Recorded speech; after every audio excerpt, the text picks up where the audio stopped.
नमस्कार। आकाशवाणी से प्रस्तुत है समाचार संध्या।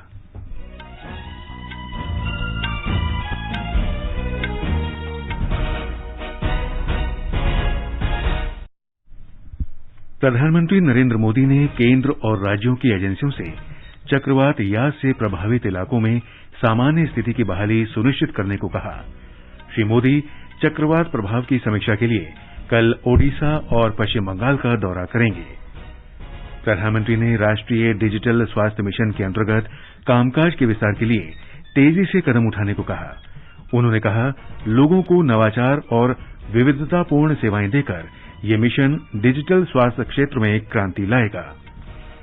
स्वास्थ्य मंत्रालय ने कहा कि देश में पिछले 20 दिन से दैनिक संक्रमित लोगों की संख्या लगातार कम हो रही है।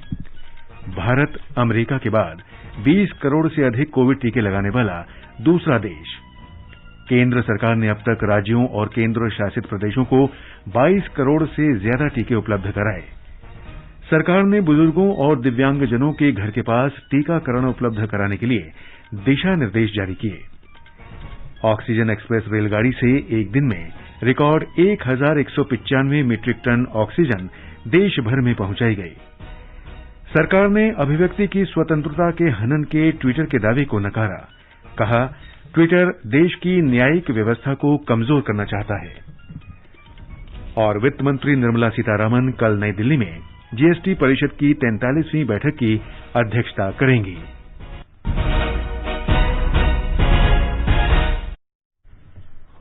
समाचार संध्या में मुकेश कुमार के साथ मैं रवि कपूर। कोरोना संक्रमण को देखते हुए आपसे अपील है कि लापरवाही न बरतें, सभी एहतियाती उपायों का पालन करें और पहला टीका लगवा चुके 45 वर्ष से अधिक उम्र के लोग सही समय पर दूसरा टीका लगवाएं। 3 आसान उपायों का पालन करें और सुरक्षित रहें। मास्क लगाएं, 2 गज की सुरक्षित दूरी बनाए रखें, बार-बार हाथ धोएं और साफ सफाई रखें। और अब समाचार। प्रधानमंत्री नरेंद्र मोदी ने आज केंद्र और राज्यों की एजेंसियों से चक्रवात यास से प्रभावित इलाकों में सामान्य स्थिति की बहाली सुनिश्चित करने को कहा है। उन्होंने प्रभावित लोगों को राहत सामग्री शीघ्र और समुचित रूप से वितरित करने का निर्देश दिया। चक्रवात के प्रभाव की आज समीक्षा बैठक में प्रधानमंत्री ने चक्रवात से उत्पन्न चुनौतियों से निपटने में एजेंसियों की भूमिका की सराहना की। बैठक में अधिकारियों ने चक्रवात से हुए नुकसान का आकलन और उससे संबंधित मामलों से निपटने के लिए की गई तैयारियों के बारे में जानकारी दी। पश्चिम बंगाल और ओडिशा में राष्ट्रीय आपदा मोचन बल के 106 दलों की तैनाती के बारे में भी चर्चा की गई। इन दलों ने दोनों राज्यों में 1000 से अधिक लोगों को बचाया है और चक्रवात के कारण गिरे 2500 से अधिक पेड़ों और खंभों को सड़कों से हटाया है। सेना और तटरक्षक बल के जवानों ने भी राहत और बचाव कार्य में अपना योगदान दिया। नौसेना और वायुसेना को अलर्ट पर रखा गया था। बैठक में कहा गया कि राज्य चक्रवात के कारण हुए नुकसान का आकलन कर रहे हैं। प्राथमिक रिपोर्ट के अनुसार सटीक भविष्यवाणी और लोगों को उचित जानकारी देने तथा समय पर लोगों को पहले ही चक्रवात वाले इलाके से बाहर निकलने के कारण जान माल का कम से कम नुकसान हुआ। अधिकतर प्रभावित इलाकों में बिजली और संचार व्यवस्था बहाल कर दी गई है। प्रधानमंत्री चक्रवात के प्रभाव की समीक्षा के लिए कल ओडिशा और पश्चिम बंगाल का दौरा करेंगे। श्री मोदी बालेश्वर, भद्रक और पूर्वी मेदिनीपुर जैसे प्रभावित इलाकों का हवाई सर्वेक्षण करेंगे और भुवनेश्वर में समीक्षा बैठक करेंगे। प्रधानमंत्री पश्चिम बंगाल में भी समीक्षा बैठक में भाग लेंगे। मुख्यमंत्री ममता बनर्जी भी इस समीक्षा बैठक में शामिल होंगी। मुख्यमंत्री ने कहा है कि प्रारंभिक समीक्षा में राज्य सरकार ने चक्रवाती तूफान के कारण कम से कम 15,000 करोड़ रुपए के नुकसान का आकलन किया है। केंद्र सरकार ने 400 करोड़ रुपए अग्रिम राहत के रूप में देने की घोषणा की है। मुख्यमंत्री ने कहा है कि राहत और मुआवजा के लिए 1000 करोड़ रुपए और आवंटित किए जाने चाहिए। रेल मंत्री पीयूष गोयल ने कहा है कि रेलवे तूफान यास के बाद रेलगाड़ियों का परिचालन फिर से शुरू कर रहा है ताकि कोविड मरीजों के लिए ऑक्सीजन की निर्बाध आपूर्ति की जा सके। केंद्रीय मंत्री ने कहा कि ऑक्सीजन एक्सप्रेस ने एक दिन में सर्वाधिक 1195 टन ऑक्सीजन की रिकॉर्ड आपूर्ति की है। उन्होंने कहा कि चक्रवाती तूफान यास के बाद उभरी चुनौतियों के बावजूद पहली ऑक्सीजन एक्सप्रेस राउरकेला से नेल्लोर के लिए रवाना हो गई है। चक्रवात उत्तर दिशा में पड़ोसी राज्य बिहार की ओर बढ़ रहा है। झारखंड और बिहार के मैदानी इलाकों में प्रवेश करने के बाद ये कमजोर हो गया। इसकी गति 8-9 किलोमीटर प्रति घंटा आंकी गई है। हालांकि चक्रवात लंबे समय तक भीषण नहीं था और ये धीरे धीरे कमजोर पड़ता गया। हमारी संवाददाता ने बताया है कि झारखंड के सभी जिले तूफान से प्रभावित हैं और इसके कारण रुक रुक कर बारिश हो रही है। झारखंड में चक्रवात यास के प्रभाव के कारण राज्य के दक्षिण पश्चिमी हिस्सों में 10 से 20 किलोमीटर प्रति घंटे की रफ्तार से तेज हवाएं महसूस की जा सकती हैं। खरखई नदी का जलस्तर अभी भी खतरे के निशान से ऊपर है और सरायकेला खरसावां जिले का राजनगर प्रखंड बाकी जिले से पूरी तरह कट चुका है। मौसम विभाग ने झारखंड के उत्तर पश्चिमी और मध्य भागों के लिए ऑरेंज और येलो अलर्ट जारी किया है और अगले दिन भारी से मध्यम बारिश का पूर्वानुमान जताया है। रांची मौसम विभाग के साइंटिस्ट डॉक्टर अभिषेक आनंद ने आकाशवाणी से बातचीत करते हुए इस बारे में जानकारी दी। रांची जिले के बुंडो प्रखंड में कांची नदी पर बना एक पुल चक्रवात यास के प्रभाव से टूट गया है। लातेहार, लोहरदगा, कोडरमा, गढ़वा और पलामू जिलों में लगातार बारिश हो रही है, जबकि जिला प्रशासन अलर्ट मोड पर है। पूर्वी सिंहभूम जिला प्रशासन लगातार नदियों के तल के पास रहने वाले लोगों को जिले से होकर बहने वाली अधिकांश नदियों के जलस्तर में वृद्धि के कारण तुरंत जिला प्रशासन के आश्रय शिविर में स्थानांतरित करने के लिए आग्रह कर रहा है। शिल्पी, आकाशवाणी समाचार, रांची। झारखंड में चक्रवात यास के कमजोर पड़ने के बाद बिहार में कम दबाव का क्षेत्र बन गया है। मौसम विभाग ने कहा है कि चक्रवात पूर्वी उत्तर प्रदेश में कल बिहार के कैमूर और रोहतास जिलों से प्रवेश करेगा। राज्य के चक्रवात से प्रभावित स्थानों पर 30 से 40 किलोमीटर प्रति घंटे की रफ्तार से हवाएं चलेंगी। राज्य के कैमूर, रोहतास, गया और पटना जिलों के कई स्थानों पर हल्की से तेज वर्षा हो रही है। राज्य के कुछ इलाकों में भीषण वर्षा की चेतावनी जारी की गई है। मौसम विभाग ने लोगों को खुली जगहों और पेड़ों से दूर रहने के लिए कहा है। राज्य में शनिवार तक तेज आंधी के साथ वर्षा हो सकती है। चक्रवात यास पूर्वी उत्तर प्रदेश में भी कमजोर पड़ गया है। कई जिलों में सामान्य वर्षा हो रही है। मौसम विभाग ने आशंका व्यक्त की है कि अगले 48 घंटों के दौरान गरज, चमक और तेज हवाओं के साथ मूसलाधार वर्षा हो सकती है।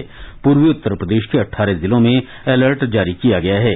राज्य सरकार ने संबंधित जिलों के प्रशासन से विपरीत मौसम के अधिक नुकसान होने से बचाने के लिए व्यापक व्यवस्था करने के निर्देश दिए हैं।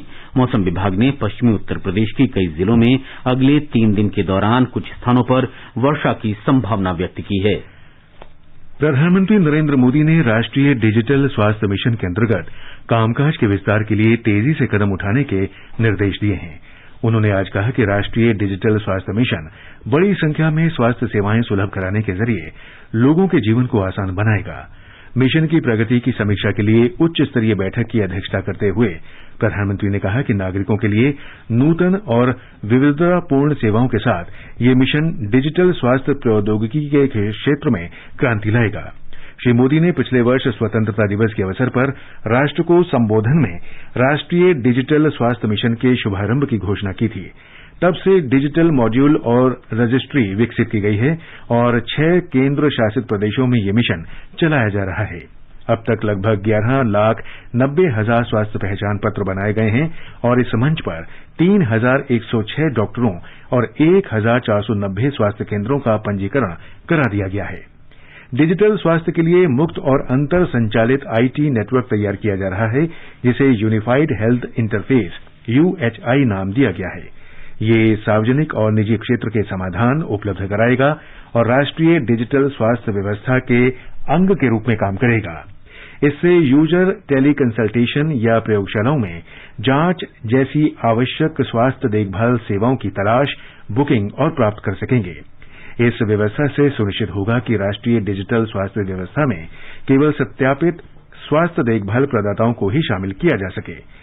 इस तरह से स्वास्थ्य देखभाल संबंधी बुनियादी ढांचे और मानव संसाधनों को देश भर में ज्यादा कुशलता और दक्षतापूर्वक भी उपयोग किया जा सकता है। बैठक में यूपीआई ई-वाउचर पर भी चर्चा की गई। यूपीआई ई-वाउचर को भारतीय राष्ट्रीय भुगतान निगम ने विकसित किया है। प्रधानमंत्री ने कहा कि नागरिकों के लिए इस प्लेटफॉर्म की उपयोगिता केवल तभी नजर आएगी जब देशभर के नागरिक डॉक्टर के साथ टेली कंसल्टेशन और प्रयोगशाला जांच जैसी सेवाएं हासिल कर सकेंगे। रक्षा मंत्री राजनाथ सिंह ने आज सेहत ओपीडी पोर्टल की शुरुआत की।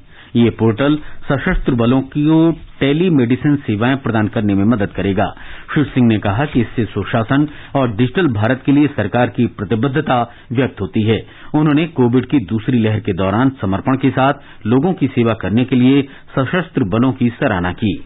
इस पोर्टल के आने से ऐसी अनेक समस्याओं का एक साथ ही समाधान हुआ है। ये बहुत ही क्रिटिकल टाइम पर सर्विस पर्सनल के स्वास्थ्य के लिए उठाया गया बहुत ही बड़ा महत्वपूर्ण कदम है। यह पोर्टल डिजिटल इंडिया और हमारे ई गवर्नेंस के प्रति हमारे कमिटमेंट को भी दर्शाता है। हमारा हमेशा प्रयास रहा है कि हम अपने देशवासियों को बेहतर, तेज और पारदर्शी सुविधाएं दे सकें। यह पोर्टल भी उसी की एक मिसाल है। रक्षा मंत्री ने कहा कि रक्षा मंत्रालय ने दूसरी लहर में भी अपनी सेवाएं दी हैं। उन्होंने कहा कि रक्षा अनुसंधान और विकास संगठन DRDO ने दिल्ली, लखनऊ, वाराणसी सहित देश के अन्य कई हिस्सों में कोविड अस्पताल और ऑक्सीजन उत्पादन संयंत्र स्थापित किए हैं। श्री राजनाथ सिंह ने कहा कि कई राज्यों ने उन्हें 2DG दवा की मांग की सूचना मिली है। उन्होंने बताया कि आज इस दवा के 10,000 पैकेट बाजार में आ रहे हैं। ये समाचार हमारी वेबसाइट newsonair.com/hindi और हमारे mobile app news on AIR पर भी उपलब्ध हैं। चलो मिलकर एक शुरुआत करें, चलो एक फैसला आज करें, मास्क नहीं तो टोकेंगे, कोरोना को रोकेंगे, चलो एक इरादा करते हैं, चलो कुछ वादा करते हैं, मास्क नहीं तो टोकेंगे, कोरोना को रोकेंगे। समाचार संध्या में आपका फिर स्वागत है। स्वास्थ्य मंत्रालय ने कहा है कि देश में पिछले 20 दिन से दैनिक संक्रमित लोगों की संख्या स्थिर रूप से कम हो रही है।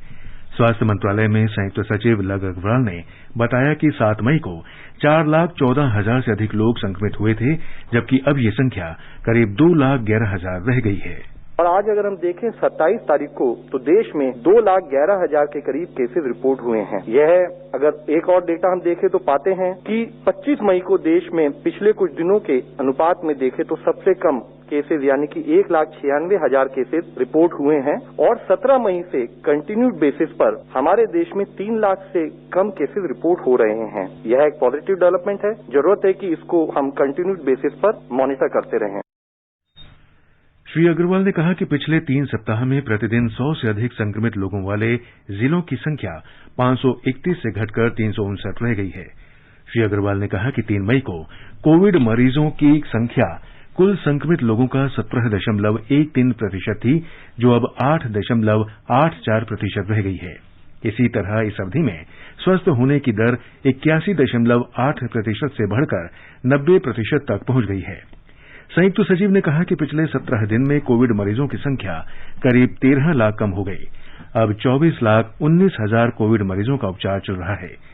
श्री अग्रवाल ने कहा कि देश में 24 राज्य ऐसे हैं जहां पिछले 1 सप्ताह में कोविड मरीजों की संख्या कम हुई। कोविड जांच के बारे में श्री अग्रवाल ने कहा कि जल्दी पहचान के लिए सरकार ने पिछले 15 सप्ताह में जांच की संख्या बढ़ाई। इसके फलस्वरूप देश भर में कोविड जांच की संख्या 3.1 गुना बढ़ गई है। उन्होंने कहा कि कल 22,17,000 से अधिक कोविड जांच की गई। संयुक्त सचिव ने स्पष्ट किया कि संक्रमित लोगों और कोविड से मृत्यु के अनुमान संबंधी मीडिया की रिपोर्ट पूरी तरह निराधार और झूठी है। उन्होंने कहा कि कोविड से मृत्यु की रिपोर्ट और पंजीकरण के बारे में देश में व्यवस्थित प्रणाली है। रिगार्डिंग द इश्यू की कोविड रिलेटेड डेथ कोई कंसील हो रही है, ये क्वेश्चन ही अराइज नहीं होता, क्योंकि शुरू से ही हमारा एफर्ट्स रहा है कि स्टेट गवर्नमेंट और गवर्नमेंट ऑफ इंडिया एक ट्रांसपेरेंट तरीके से सारी कोविड पॉजिटिव केसेस हों, जितने टेस्ट किए जा रहे हैं और जितनी डेथ है उनको रिपोर्ट करें। यह जरूरी है ताकि हम ओवरऑल इन्फेक्शन की ट्रेजेक्ट्री को समझ सकें, इन्फेक्शन के कंट्रोल के लिए क्या एफर्ट्स करने हैं, उनके लिए हम रिक्वायर्ड एक्शन ले सकें। नीति आयोग में स्वास्थ्य मामलों के सदस्य डॉक्टर वीके पॉल ने कहा कि महामारी की दूसरी लहर देश के अधिकतर हिस्सों में स्थिर हो रही है। उन्होंने कहा कि कोविड मरीजों की संख्या और संक्रमण दर भी घट रही है। टीकाकरण के बारे में डॉक्टर पॉल ने कहा कि कुछ हद तक टीकाकरण की प्रक्रिया तेज हो रही है और सरकार भारत में बनी वैक्सीन का उत्पादन बढ़ाने के पूरे प्रयास कर रही है। उन्होंने कहा कि जुलाई के अंत तक 51 करोड़ 60 लाख टीके उपलब्ध हो जाएंगे। डॉक्टर पॉल ने कहा कि भारत बायोटेक ने प्रत्येक महीने लगभग 90 लाख टीकों की क्षमता से शुरुआत की थी, जो सितंबर और अक्टूबर तक करीब 10 करोड़ प्रतिमाह होने की संभावना है। उन्होंने कहा कि सीरम इंस्टीट्यूट 6 करोड़ 50 लाख टीके प्रति महीने से बढ़ाकर करीब 11 करोड़ या उससे अधिक करने की तैयारी कर रहा है। Serum is ramping up from 6.5 crore per month dose level to 11 and even more in these months to come. So that effort is also catching momentum, even as other vaccines in the pipeline are moving close to increased supplies such as for Sputnik, and also rapid development for such as Zydus vaccine, BioE vaccine and also Genova vaccine. Doctor Paul ने कहा कि सरकार vaccine उपलब्ध कराने के लिए Pfizer जैसी अंतर्राष्ट्रीय कंपनियों से भी संपर्क कर रही है। पहले टीके के बाद दूसरा टीका अन्य कंपनी का देने के मामलों पर डॉक्टर पॉल ने कहा कि इस संबंध में प्रोटोकॉल पूरी तरह स्पष्ट है कि पहला और दूसरा टीका एक ही कंपनी का होना चाहिए। डॉक्टर पॉल ने स्वास्थ्य कार्यकर्ताओं से ये ध्यान रखने की अपील की कि किसी भी व्यक्ति को दोनों टीके एक ही कंपनी के लगाए जाएं। एक वैक्सीन के बाद दूसरा दिया जाए तो इम्यूनिटी और भी स्ट्रांग तरीके से उभर के आती है। The point I am making is although scientific opinion on this firm opinion may have to wait for a more scrutiny and more understanding, but even if this has happened it should not be a cause for concern for that individual, but certainly I appeal to all our fellow health workers to kindly make sure that we give the same vaccine of which the first dose has been given the second time, and that is the way right now we should follow as a protocol. देश में कल 2,83,000 से अधिक लोग संक्रमण से ठीक हुए और अब तक 2 करोड़ 46 लाख से अधिक रोगी स्वस्थ हो चुके हैं। वर्तमान में 24,19,000 से अधिक रोगियों का इलाज चल रहा है। कल एक दिन में 2,11,000 से अधिक नए मरीजों की पुष्टि हुई। इस दौरान 3,847 रोगियों की इस संक्रमण से मौत हुई। इसके साथ ही कुल मृतक संख्या 3,15,000 से अधिक हो गई है। देश में अब तक 33 करोड़ 69 लाख से अधिक जांच की जा चुकी हैं। आगे बढ़ने से पहले मुख्य समाचारों पर एक नजर। प्रधानमंत्री नरेंद्र मोदी ने केंद्र और राज्यों की एजेंसियों से चक्रवात यास से प्रभावित इलाकों में सामान्य स्थिति की बहाली सुनिश्चित करने को कहा। श्री मोदी चक्रवात प्रभाव की समीक्षा के लिए कल ओडिशा और पश्चिम बंगाल का दौरा करेंगे। प्रधानमंत्री ने राष्ट्रीय डिजिटल स्वास्थ्य मिशन के अंतर्गत कामकाज के विस्तार के लिए तेजी से कदम उठाने को कहा। उन्होंने कहा, लोगों को नवाचार और विविधतापूर्ण सेवाएं देकर ये मिशन डिजिटल स्वास्थ्य क्षेत्र में क्रांति लाएगा। स्वास्थ्य मंत्रालय ने कहा कि देश में पिछले 20 दिन से दैनिक संक्रमित लोगों की संख्या लगातार कम हो रही है। भारत अमेरिका के बाद 20 करोड़ से अधिक कोविड टीके लगाने वाला दूसरा देश। केंद्र सरकार ने अब तक राज्यों और केंद्र शासित प्रदेशों को 22 करोड़ से ज्यादा टीके उपलब्ध कराए। सरकार ने बुजुर्गों और दिव्यांगजनों के घर के पास टीकाकरण उपलब्ध कराने के लिए दिशा निर्देश जारी किए। ऑक्सीजन एक्सप्रेस रेलगाड़ी से एक दिन में रिकॉर्ड 1,195 मीट्रिक टन ऑक्सीजन देश भर में पहुंचाई गई। सरकार ने अभिव्यक्ति की स्वतंत्रता के हनन के ट्विटर के दावे को नकारा। कहा, ट्विटर देश के न्यायिक व्यवस्था को कमजोर करना चाहता है। वित्त मंत्री निर्मला सीतारामन कल नई दिल्ली में जीएसटी परिषद की 43वीं बैठक की अध्यक्षता करेंगी। ये आकाशवाणी है। देश में अब तक कोविड के करीब 20 करोड़ 27 लाख टीके लगाए जा चुके हैं। कल 18,85,000 से अधिक लोगों का टीकाकरण किया गया। भारत 20 करोड़ टीकाकरण करके अमेरिका के बाद दूसरा देश बन गया है। देश में इस वर्ष 16 जनवरी से विश्व का सबसे बड़ा टीकाकरण अभियान शुरू किया था। स्वास्थ्य मंत्रालय ने कहा है कि राज्यों और केंद्र शासित प्रदेशों के लिए 1 करोड़ 84 लाख से अधिक कोविड टीके अब भी उपलब्ध हैं। 22 करोड़ 16 लाख से अधिक टीके राज्यों और केंद्र शासित प्रदेशों को उपलब्ध कराए गए हैं। इनमें से 20 करोड़ 17 लाख से अधिक टीकों का इस्तेमाल किया गया, जिनमें बर्बाद हुए टीके भी शामिल हैं। अगले 3 दिन में 11 लाख टीके राज्यों और केंद्र शासित प्रदेशों को उपलब्ध करा दिए जाएंगे।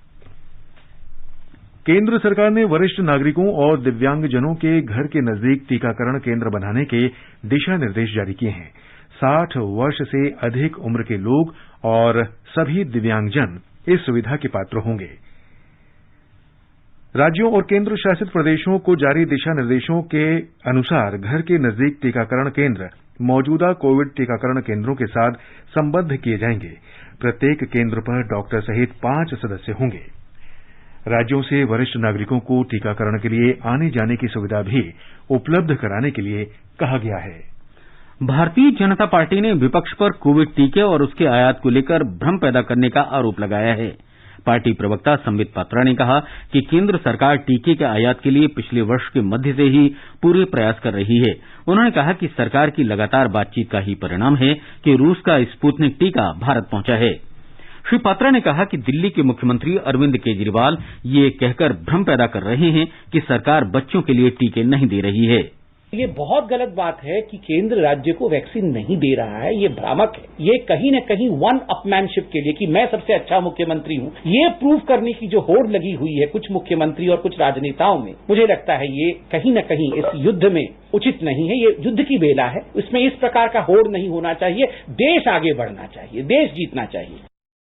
श्री संबित पात्रा ने कहा कि टीकाकरण एक वैज्ञानिक प्रक्रिया है और विश्व में कहीं भी बच्चों को टीका अभी नहीं लगाया जा रहा है। कोविड महामारी से लड़ाई में वैक्सीन महत्वपूर्ण साधन है। सभी पात्र लोगों को अतिशीघ्र कोविड टीके लगाने के सरकार के प्रयासों के बावजूद वैक्सीन के बारे में अफवाहें फैलाती जाती रही हैं। ये दावा किया जा रहा है कि केंद्र विदेशों से पर्याप्त वैक्सीन नहीं खरीद रहा है। सरकार ने इस दावे को भ्रामक, झूठा और निराधार बताया है।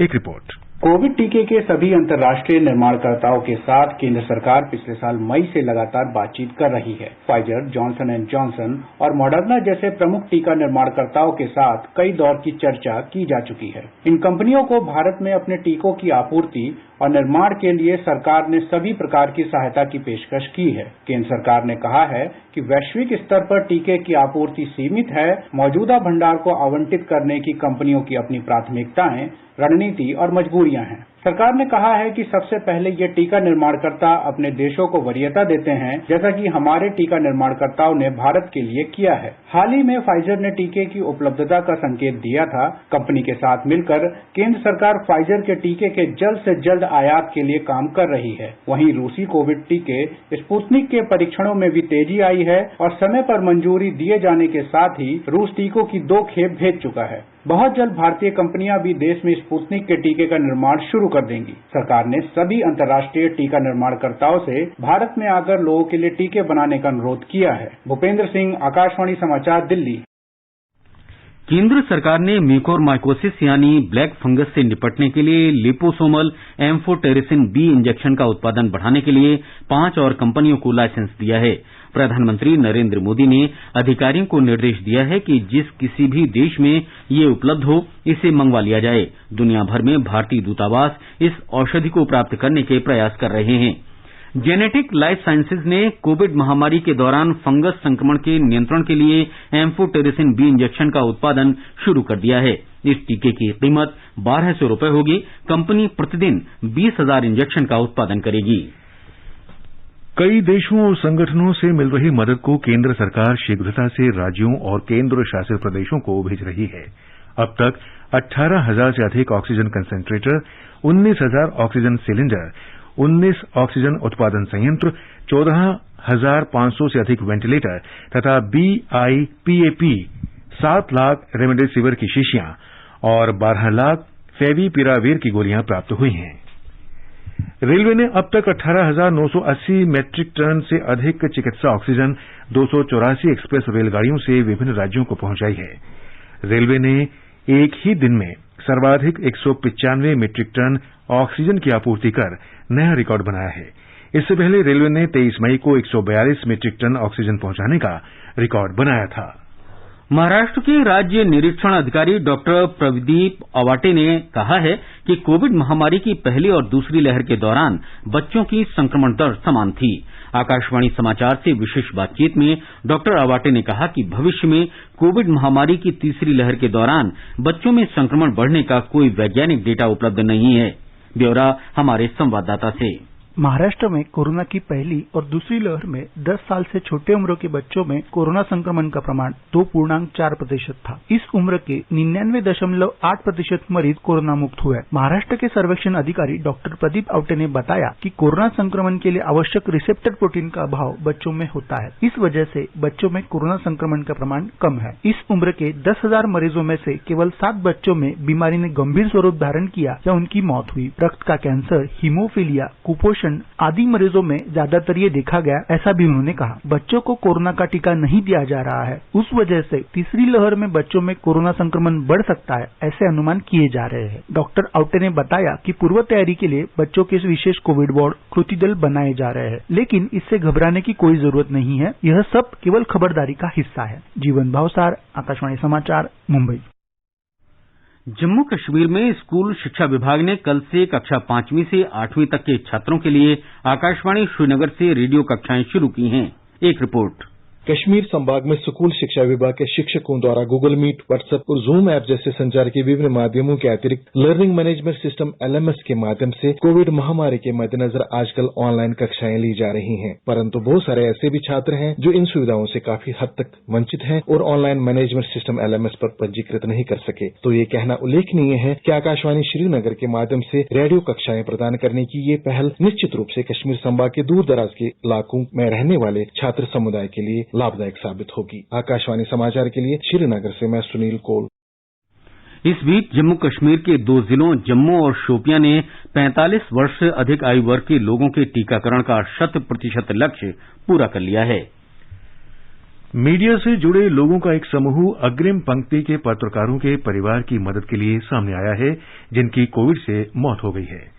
आकाशवाणी समाचार से बातचीत करते हुए न्यूज मीडिया स्टार्टअप के संस्थापक और योगदान करने वाले अनिल कुमार ने बताया कि गैर मीडिया के लोग भी अंशदान कर रहे हैं। एक report. Frontline journalist memorial fund बच्चों की स्कूल फीस के लिए सहायता प्रदान करेगा। कोई भी परिवार जिसे सहायता की आवश्यकता है वे frontlinejournalistfund@gmail.com पर एक ईमेल भेज सकते हैं। आकाशवाणी से बात करते हुए श्री कुमार ने कहा, शिक्षा किसी भी मध्यम वर्गीय परिवार के लिए एक बेहतर जीवन का रास्ता खोलता है। ऐसे परिवार जहां का primary bread earner frontline media journalist था और उनका कोविड की वजह से निधन हो चुका है, उन फैमिलीज के बच्चों की एजुकेशन को हम सपोर्ट करेंगे। श्री कुमार ने बताया कि उन्हें कई लोगों से अनुरोध प्राप्त हुआ है और वह अधिक से अधिक लोगों की मदद करने का प्रयास कर रहे हैं। आकाशवाणी समाचार के लिए दिल्ली से मैं दीक्षा सक्सेना। वित्त मंत्री निर्मला सीतारामन कल 11 बजे दिल्ली में वीडियो कॉन्फ्रेंस के माध्यम से जीएसटी परिषद की 43वीं बैठक की अध्यक्षता करेंगी। 42वीं बैठक पिछले वर्ष 5 अक्टूबर को हुई थी, जिसमें राज्यों की क्षतिपूर्ति जारी किए जाने और करदाताओं की बोझ को कम करने के लिए जीएसटी रिटर्न दाखिल करने की प्रक्रिया को सरल बनाने सहित कई सुझाव आए थे। आयुष मंत्री किरेन रिजिजू ने आज आयुष नैदानिक रिपोजिटरी पोर्टल और आयुष संजीवनी ऐप का 3रा संस्करण जारी किया। पोर्टल आयुष चिकित्सकों और आम लोगों के लिए उपयोगी साबित होगा। इसका उद्देश्य बड़े पैमाने पर आयुष चिकित्सकों के नैदानिक चिकित्सा अनुभव संकलित करना है। दुबई में 15वीं एशियाई मुक्केबाजी चैंपियनशिप में अमित पंघल, विकास कृष्णन और वरिंदर सिंह सेमीफाइनल में पहुंच गए हैं। भारतीय मुक्केबाजों ने चैंपियनशिप में कुल 15 पदक पक्के कर 2019 में 13 पदकों के अपने सर्वश्रेष्ठ प्रदर्शन को पीछे छोड़ा है। अंत में मुख्य समाचार एक बार फिर। प्रधानमंत्री नरेंद्र मोदी ने केंद्र और राज्यों की एजेंसियों से चक्रवात यास से प्रभावित इलाकों में सामान्य स्थिति की बहाली सुनिश्चित करने को कहा। श्री मोदी चक्रवात प्रभाव की समीक्षा के लिए कल ओडिशा और पश्चिम बंगाल का दौरा करेंगे। प्रधानमंत्री ने राष्ट्रीय डिजिटल स्वास्थ्य मिशन के अंतर्गत कामकाज के विस्तार के लिए तेजी से कदम उठाने को कहा। उन्होंने कहा, लोगों को नवाचार और विविधतापूर्ण सेवाएं देकर ये मिशन डिजिटल स्वास्थ्य क्षेत्र में क्रांति लाएगा। स्वास्थ्य मंत्रालय ने कहा कि देश में पिछले 20 दिन से दैनिक संक्रमित लोगों की संख्या लगातार कम हो रही है। भारत अमेरिका के बाद 20 करोड़ से अधिक कोविड टीके लगाने वाला दूसरा देश। केंद्र सरकार ने अब तक राज्यों और केंद्र शासित प्रदेशों को 22 करोड़ से ज्यादा टीके उपलब्ध कराए। सरकार ने बुजुर्गों और दिव्यांगजनों के घर के पास टीकाकरण उपलब्ध कराने के लिए दिशा निर्देश जारी किए। ऑक्सीजन एक्सप्रेस रेलगाड़ी से एक दिन में रिकॉर्ड 1195 मीट्रिक टन ऑक्सीजन देश भर में पहुंचाई गई। सरकार ने अभिव्यक्ति की स्वतंत्रता के हनन के ट्विटर के दावे को नकारा। कहा, ट्विटर देश की न्यायिक व्यवस्था को कमजोर करना चाहता है। और वित्त मंत्री निर्मला सीतारामन कल नई दिल्ली में जीएसटी परिषद की 43वीं बैठक की अध्यक्षता करेंगी। इसके साथ ही समाचार संध्या का ये अंक समाप्त हुआ। नमस्कार।